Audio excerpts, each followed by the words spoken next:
Good afternoon and welcome. I don't think I have to introduce myself. Most people know me. I'm Helmut. Thank you for honoring that very special occasion for us, because Sri Aurobindo's relics have entrusted to Savitri Bhavan. They are not real mere mementos. They represent the living presence of Sri Aurobindo, and they will surely help to make grow the very spiritual base in Auroville. We have dedicated a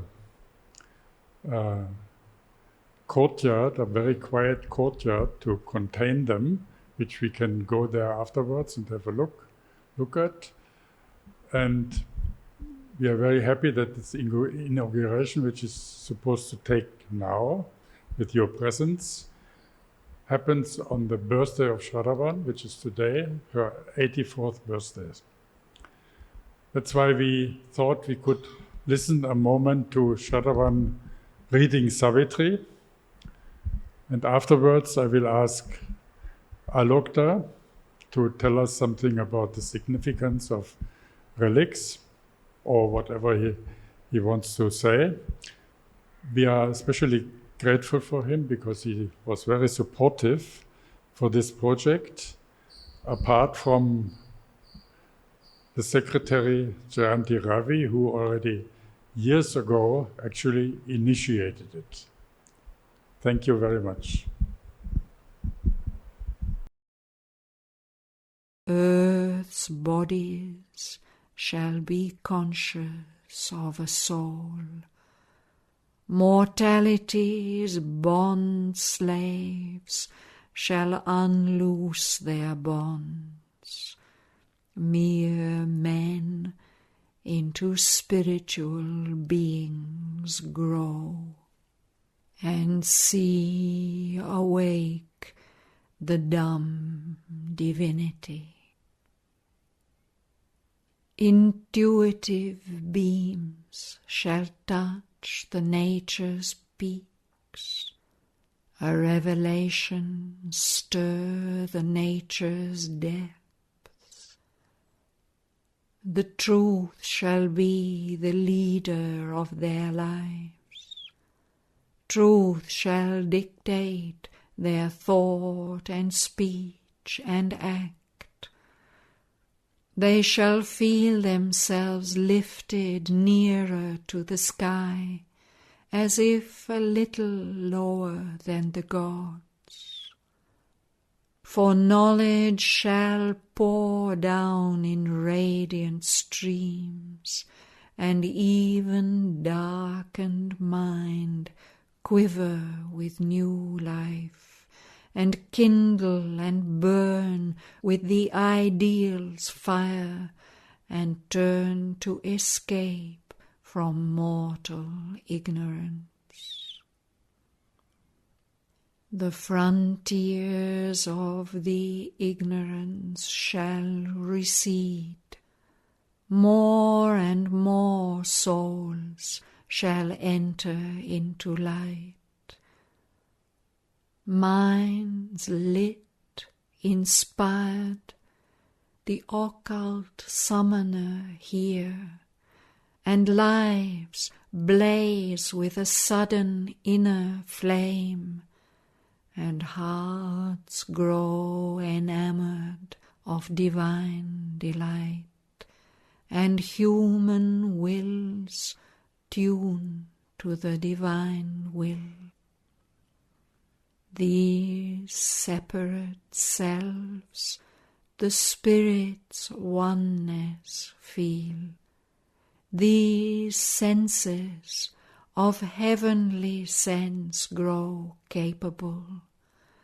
The flesh and nerves of a strange ethereal joy, and mortal bodies of immortality. A divine force shall flow through tissue and cell, and take the charge of breath and speech and act, and all the thoughts shall be a glow of suns, and every feeling a celestial thrill. Often a lustrous inner dawn shall come, lighting the chambers of the slumbering mind.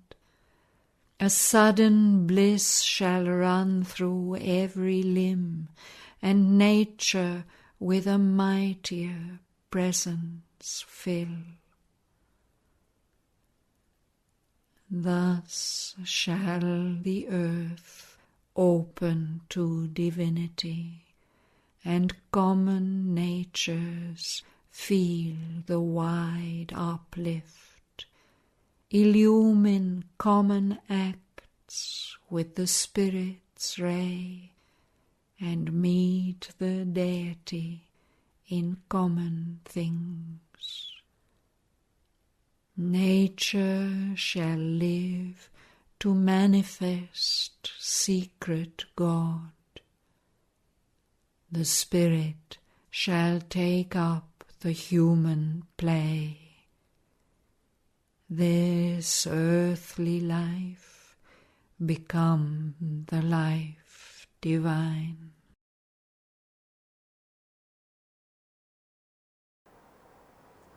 Jai. It's a day actually of deep gratitude and silence. And to speak sometimes seems like a blasphemy. But since it's a celebration actually. And just to share a few words, few thoughts. Matri Mandir has been the soul of Auroville, we all know. Mother has spoken about it. And long back, I don't remember when, but I had voiced it here a few years back, that I wish Aurovind's relics came here, because it was just a feeling, a personal feeling, that is the soul, and we need to establish the divine presence. They are always together in the heart, very close to each other. And so the soul and all its struggle, that's how I look at the journey of Auroville, is the soul of Auroville expressing itself, having been established finally with the near completion of Matri Mandir. And then the coming of the divine presence, because they are linked to each other like the calf and the cow.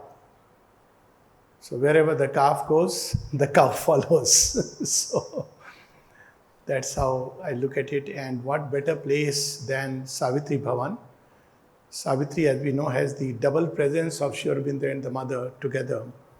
It's written by Sri Aurobindo, and though his story is embedded in it, but primarily it is the mother's story. Mother is in the forefront as Savitri.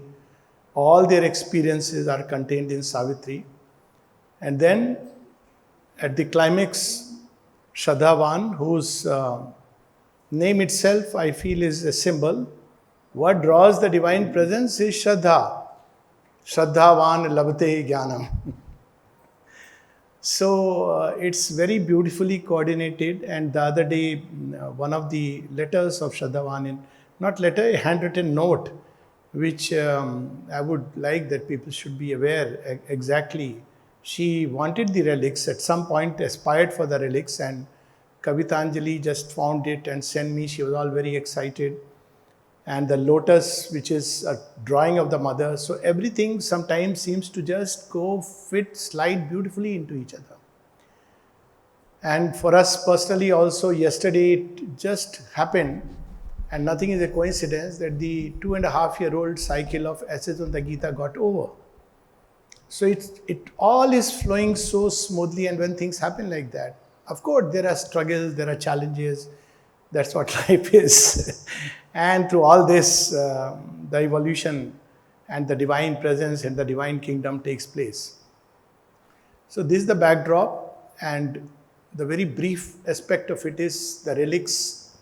I had quite some time back, had a little chit chat here and there about coming of relics, and people thought it's a religion. Nobody here, but well, in the Auroville context, some people thought it's a religion, some thought all kinds of things. That's not so important. But basically, if you look at it, there are two conceptions of life vis-a-vis the divine reality. One is they are disconnected from each other, which has led to the extreme of Mayavad. That life, body, everything is disconnected from that supreme reality. And if at all this has a purpose, it is only to ultimately help us find that. So there are two variations in it. One is totally disconnected. It's going on as some aghatan patiyashi. Or else life is a preparation for the afterlife, for the beyond. After which this loses its relevance. And that has been a thought which humanity has carried, expressed. And when we look at it from that thought point of view, there are people who would say samadhi, relics, all this has no meaning or little meaning except as a remembrance. I met people who say, oh, photographs are meant for remembrance. And these are very good for remembrance, because in Buddhism, people keep those sometimes they keep the asthis or stupas, and they say it's for remembrance. Relics are not for remembrance. Remembrance is an inner process. We should go on all the time. If we need some external object or a picture for remembrance, we are very far from true spiritual life. So relics, the profound truth behind relics, and we shouldn't forget that the mother herself had started giving the relics. She was not giving them so that people can remember Aurobindo and the mother. So the other aspect, other way of looking at the whole aspect of relics comes from the truth that whole creation is a single extension, Chatushpad Brahman. The deepest divine reality percolates into the stuff of matter, into its very cells in each atom of existence. As the mother says in one of her prayers, living within the heart of each atom, I kindle the fire that never goes out. So this is the other way of looking at the whole truth. And so when we use the word, once somebody had reminded me about, and this is relevant to Auroville also, when some upheavals were going on within the ashram context, and people were trying to dissociate ashram and the divine presence inside. Human mind is full of naughty things. So there is a letter where the mother says the ashram is the body of Aurobindo. Now, what do you say to that? And it's right in tune with our deepest spiritual understanding that the physical is not something to be discarded. It's an extension, Chatushpad Brahman, the most external, the most outward. Otherwise, the whole theory of Gita and so much of Vedic lore will just fall flat. It's an extension. Extension of what? Extension of what is within. That's why in India, though people do give the body to fire, but there has been the tradition that certain Mahatmas, their bodies are not given to fire, but they are put in samadhi. Because it's not just for reverence. This is the most foolish way of looking at it, that it's for reverence. So it's not for reverence. Reverence, you don't need to do this. It's because the house that inhabited grows one with the householder. This line from Savitri. The house and the householder grow one. So the house, the bodily house that inhabited the consciousness of Aurobindo, that held the presence of Aurobindo and the mother, I would say, it's not just a body, one of the body. It's a body which held the immortal and therefore shared its substance, shared its consciousness. And with Aurobindo and the mother, because it's about the supramental, therefore it shared the highest possibility of the body was somewhere trickling down right into the very cells. And I think most of us know when Aurobindo physically withdrew on 5th December and they had to give a message in the newspaper. So the initial note was that the mortal remains of Aurobindo would be interred in the Samadhi. Thank God, And that was the way people sent the note to the mother.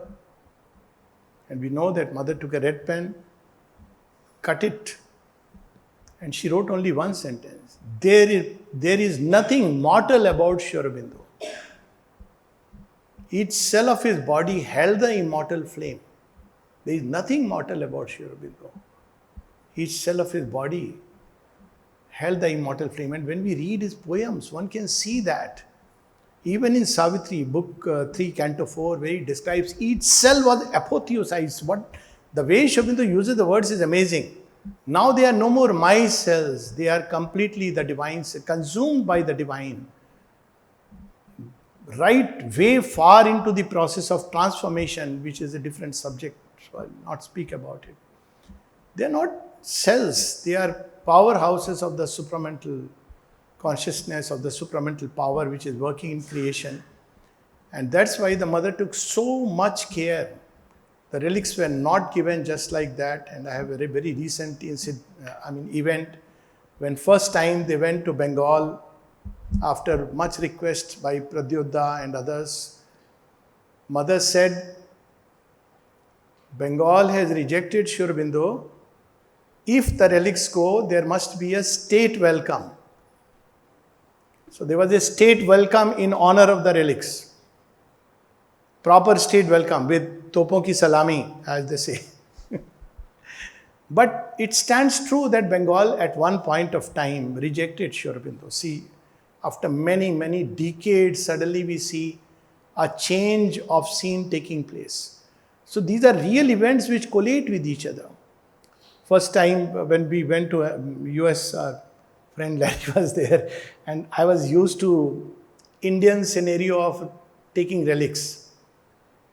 So when I went there, and some of us were there, 3 of us were there.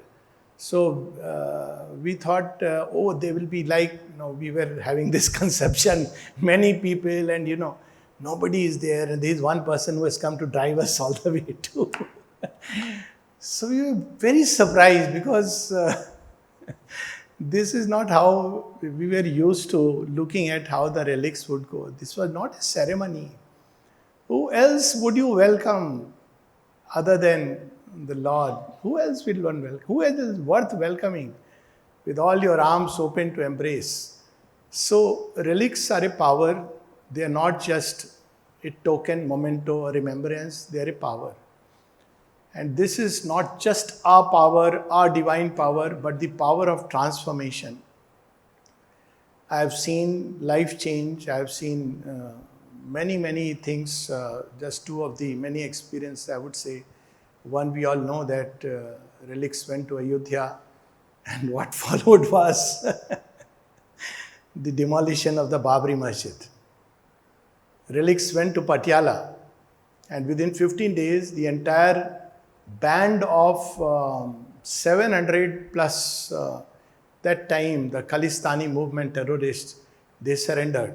It was like finishing of that movement after that. And many places I have seen, and I remember when Bangalore we were carrying the relics from here, and when they were being established. So one of my close friends, now he's no more, Raj Vasisht, he told me, if fire has come. I said, yes, I know. I hope we are able to receive and hold it. And sure enough, the center went through what a massive change. So relics are not just remembrance that, okay, I'll pay my some homage to Sri Aurobindo.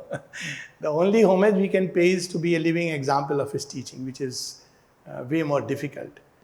But they are power, and to receive that, we must be able to give ourselves that the best way. We have 2 wonderful stories, many stories in mythology about the power of relics. It's not used as relics. So one of them is the well-known Shiva Dhanush, Pinak. So everybody has been called to lift it and put the string on the bow. Whoever does it, he will marry Janaki. And everybody in the Sabha is saying, what a cruel king. Actually, Janaki, as a 5-year-old, Mata Sita had lifted it. So king knew that only her partner is capable of doing it, whoever is the partner. And everybody is saying, Arey, why has he chosen some asura, somebody will come and take it. So take her. So all of them come and nobody is able to even lift it. Dashanan with all his bhujabal, he's not able to, he could lift Kailash, just imagine, but he couldn't lift the pinnacle which has been used by Shiva. And here comes Rama, bows down in utter humility, and the bow is stringed. And it has repercussions so vast that Parshuram comes all the way, that who could do this? There are forces which are guardians, we don't understand it. We may not see with our naked eyes. About the Samadhi, for example, Mother spoke of beings who come at night to just clean the atmosphere of the human things which are thrown. So wherever these, like we used to grow up with this idea of Hanuman Katha, that wherever there is Rama Katha going on, Hanumanji is present. So we were taught as a child, don't get up from the place where you are doing Ram Katha and walk away, because under any pressure, Hanumanji will come and sit. And with Hanumanji around, you know what he is going to do. So we should understand what it means. It's not just a memento, it's not just a remembrance. It's a serious thing. It's like handling the most powerful content upon earth. So this is what I'll say. I've seen places one has to, and the only thing that really helps when one comes in the presence of Sri Aurobindo and the mother, like a child and with utter humility and surrender. So when that is there, it works. Another story from Shiv Puran, we know that when all the Prajapati, all this is happening, Mata Sita, Sati has been consumed by the Yagya Vedi of her own choice. What does Shiva do? He doesn't do Tandav or go to... He simply takes a lock of his hair and throws it. And the most powerful Rudra ever born or manifested upon earth is Veerbhadra, from the locks of Shiva. If such be the touch of Shiva, can we imagine the touch of Sri Aurobindo, the lock of his hair? And this is not an ordinary thing. I mean, this is not I don't have words, because since I mentioned about Shiva, just a story of the extraordinary power that Sri Aurobindo not only manifested but continues to manifest upon earth. So when there was a time, Mother recounts this story that Shiva came, the gods used to come to Mother and Sri Aurobindo when they were meditating. There are so many stories, wonderful stories.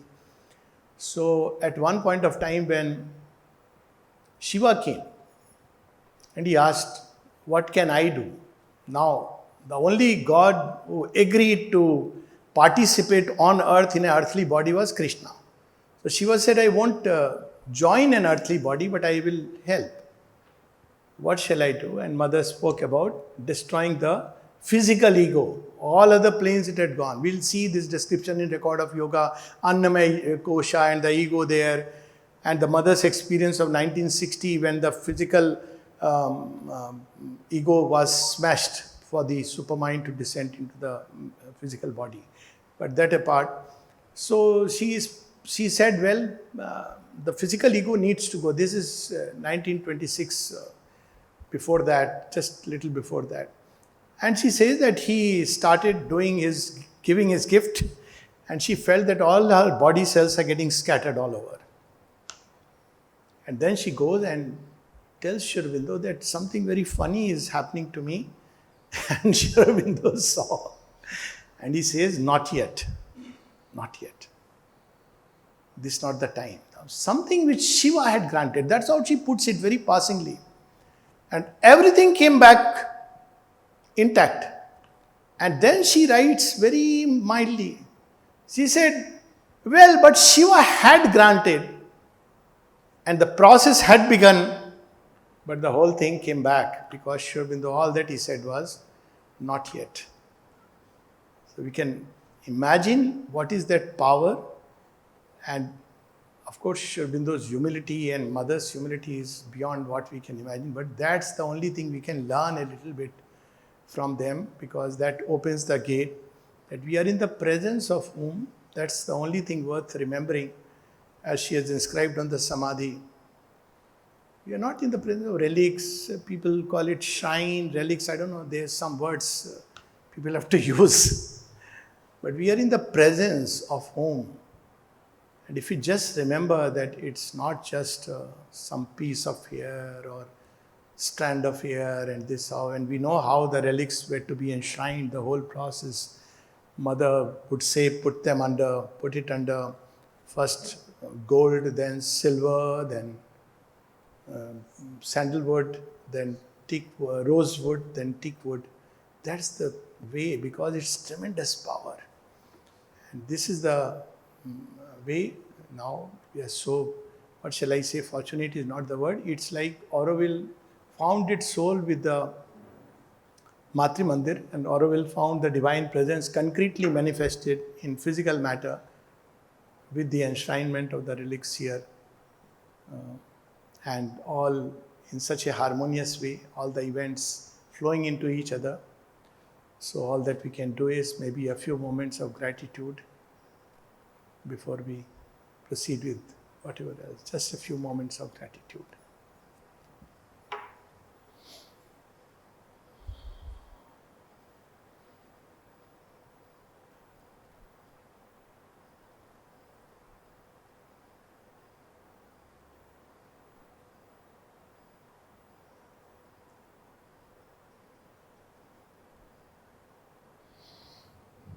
May we never forget, even for a moment, all we owe to Thee.